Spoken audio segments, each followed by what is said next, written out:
Vamos a entrar ya en el tema que nos ocupa concretamente, que es este Salmo 103.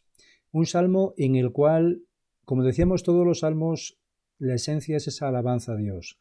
Pero este concretamente es muy clave en relación a esta alabanza al Señor. Y muy concretamente se manifiesta esa alabanza que le debemos a Dios precisamente por su ternura y por su misericordia.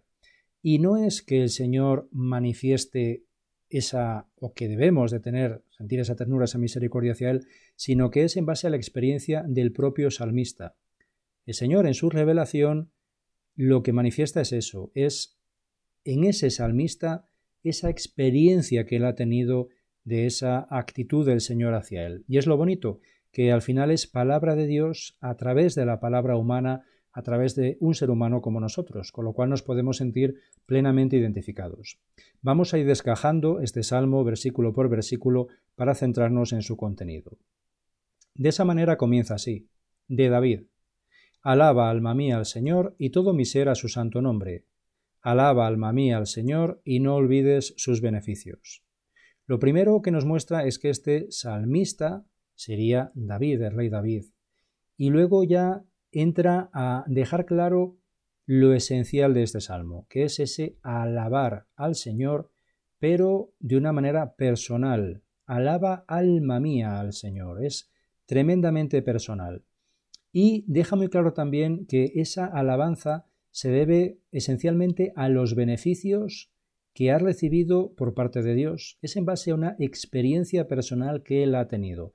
No es algo hipotético, teórico, una ilusión, una emoción del momento, sino que es algo que tiene un profundo peso. Es una experiencia que él ha tenido en su vida y gracias a la cual tiene ese deseo de alabar esas misericordias, esos beneficios.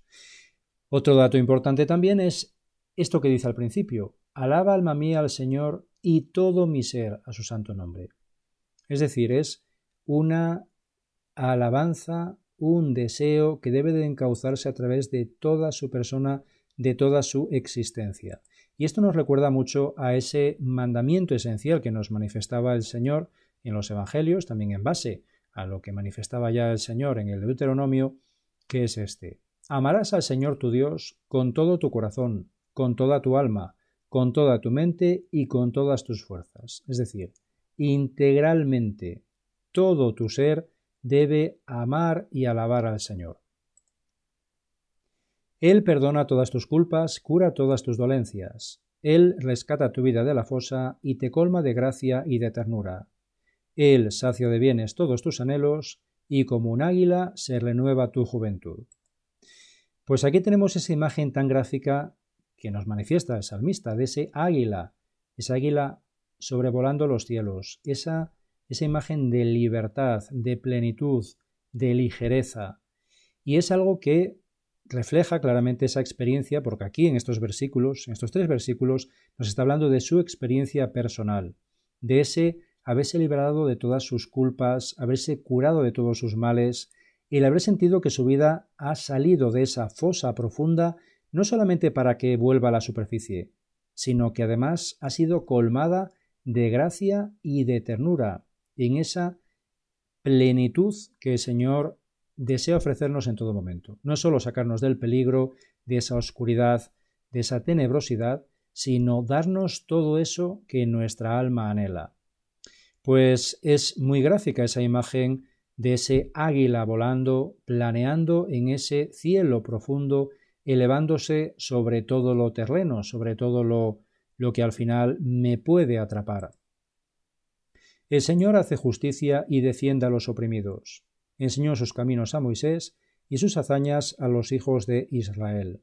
Aquí ya el salmista pasa, después de esa experiencia personal suya, a esa experiencia de todo un pueblo. Aquí se nos habla y habla el pueblo de esa experiencia de Moisés y de todas las hazañas que a través de él realizó el Señor ante los ojos del pueblo. Pues es esa justicia de Dios ante los oprimidos, hay muy gráficamente en esos oprimidos por la esclavitud en Egipto, que al final digamos que todos podemos experimentar, tenemos experiencia de ello en nuestras esclavitudes personales en nuestras vidas. Esas esclavitudes debidas al pecado personal, debidas también al pecado de otras personas, al pecado social, que al final también nos oprimen, nos esclavizan, pues esa experiencia que el salmista ha tenido en su vida nos manifiesta que nosotros también tenemos que, digamos, profundizar y descubrirla en nuestras propias vidas, porque todos tenemos en mayor o menor medida esa misma experiencia también de liberación, de sanación, de haber sido redimidos por el Señor. El Señor es clemente y compasivo, paciente y misericordioso. No está siempre pleiteando, ni guarda rencor perpetuo. No nos trata como merecen nuestros pecados, ni nos paga según nuestras culpas. Aquí el salmista nos manifiesta la esencia de Dios, esa clemencia, esa compasión, esa paciencia, esa misericordia, que es absolutamente diferente. Hay un abismo entre la esencia de Dios, lo que Dios es, y lo que somos nosotros, lo que es el ser humano. De esa manera es ese contraste entre el versículo 8 y los versículos 9 y 10. Luego pasa a manifestar realmente lo que no es el Señor y lo que somos nosotros, desgraciadamente. No está siempre pleiteando ni guarda rencor perpetuo. Es esa continua actitud que tenemos nosotros a menudo, esos rencores, esas rabias. No nos trata como realmente merecerían nuestros pecados, porque en el fondo realmente si Él nos tuviera que pagar en la misma medida que nosotros pagamos a los demás, evidentemente cambiaría mucho la historia.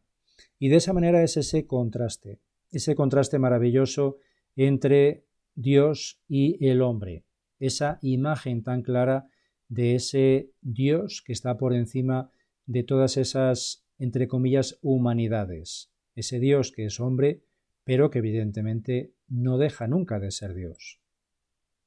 Pues como se eleva el cielo sobre la tierra, igual de grande es su misericordia con sus fieles. Como dista el oriente del ocaso, así aleja de nosotros nuestros delitos. Ahí está claro esa imagen de esa infinita misericordia de Dios, que es totalmente inabarcable para el hombre, y es tan gráfico en ese sol radiante que se eleva cada mañana para iluminar a toda la tierra sin distinción y para sobreponerse a todo lo que se encuentra aquí. Y ese contraste, ¿no?, entre el oriente y el occidente, ese contraste, esa distancia que el Señor es capaz de poner entre mi ser y todos los males, todos los pecados que al final me pueden aquejar y yo puedo pues también acoger. Bueno, pues Él es capaz de poner esa absoluta distancia que podemos ver entre un horizonte y otro dentro de la tierra. Como un padre se enternece con sus hijos, así se enternece el Señor con sus fieles, pues Él conoce de qué estamos hechos, sabe bien que somos solo barro. Aquí lo que está claro es que el Señor me conoce mucho mejor que yo mismo, y Él no se irrita como yo, Él no se engríe, no se frustra por mis pecados, por mis males, Él simplemente se duele por ellos. Y ese dolor del Señor no le lleva a eso, a esa irritación, sino que le lleva justamente lo contrario, a esa compasión, a padecer conmigo por mis propios males. Esa imagen tan gráfica que vemos en el Señor en la cruz, que Él murió, sufrió esa muerte de cruz precisamente por esa compasión hacia mi pecado, para cargar con mis pecados y de esa forma poder redimirme. Él está por encima absolutamente del tiempo, con lo cual eso nos tiene que hacer comprender que Él ya sabe todo lo que va a ocurrir. Él ya conocía todas mis circunstancias, sabía y sabe cómo he actuado y cómo voy a seguir actuando en mi vida, y sin embargo Él no se escandaliza por ello ni se sorprende, porque Él ya lo sabe. Él simplemente lo que desea es que yo me deje continuamente reconducir en un constante volver otra vez mi vista al Señor. Porque como se manifiesta en esta imagen, Él sabe que yo le necesito para crecer, para madurar. Si yo no cuento con Él, porque Él me ha creado como barro, Él sabe de qué materia estoy hecho, yo no puedo sobrevivir, yo no puedo ir a ningún lado. Pero lo que Él desea no es simplemente estar ahí para ayudarme, sino que también Él desea que yo sea plenamente consciente de ello, para que me deje ayudar. Y esto en concreto se ve muy gráfico en ese otro pasaje bíblico, en Proverbios, en el capítulo 3, cuando dice el Señor: Hijo mío, no desprecies la disciplina del Señor, ni te ofendas por sus reprensiones, porque el Señor disciplina a los que ama, como corrige un padre a su hijo querido. Pues es esa corrección constante y continua del Señor, precisamente porque yo la necesito, como un niño pequeño necesita esa corrección constante de sus padres. Y es esa imagen de ser consciente de ello para estar siempre aferrado a su mano, no soltarme de su mano, para que Él me siga llevando por el camino más adecuado. Que nunca me rebele, que nunca me suelte de esa mano, que lo que desea precisamente es lo mejor para mí. El hombre dura lo que la hierba, florece como flor campestre, que el viento la roza y ya no existe, su puesto no vuelve a verla. Aquí lo que nos muestra el Señor es esa fragilidad absoluta del ser humano, que ya veíamos en los versículos anteriores, pero que es una fragilidad en todos los sentidos, no es solo física, es también psicológica, emocional, espiritual, todo, absolutamente todo nos puede afectar, hasta como dice aquí con esa hierba, hasta el viento, un ligero viento que la roce, pues un ligero viento que me roce a mí, también me puede afectar de una forma asombrosa, con lo cual es ese ser consciente de mi fragilidad, de mi vulnerabilidad. Pero la misericordia del Señor con sus fieles dura desde siempre hasta siempre, su justicia pasa de hijos a nietos, para los que guardan la alianza y recitan y cumplen sus mandatos. Pues es ese contraste entre mi tremenda fragilidad y esa fortaleza de todo un Dios, esa misericordia y ese amor eternos, infinitos, absolutamente incondicionales, que el Señor siempre me manifiesta. El Señor siempre me va a tender esa mano, pero como deja claro aquí, para los que guardan la alianza y recitan y cumplen sus mandatos, es decir, Él me tiende la mano, pero Él necesita que yo acepte esa mano tendida, que yo me acoja a su misericordia, porque si no, en mi libertad, Él no puede ir más allá. Es decir, es necesaria mi aceptación, el ser consciente de mi fragilidad, de mi vulnerabilidad, para que yo acepte esa mano tendida en todo momento y me acoja a ese amor, esa misericordia del Señor, para que Él me pueda guiar en todo momento. El Señor asentó en el cielo su trono, su soberanía gobierna todo el universo. Alabad al Señor, ángeles suyos, poderosos ejecutores de sus órdenes, en cuanto oís la voz de su palabra.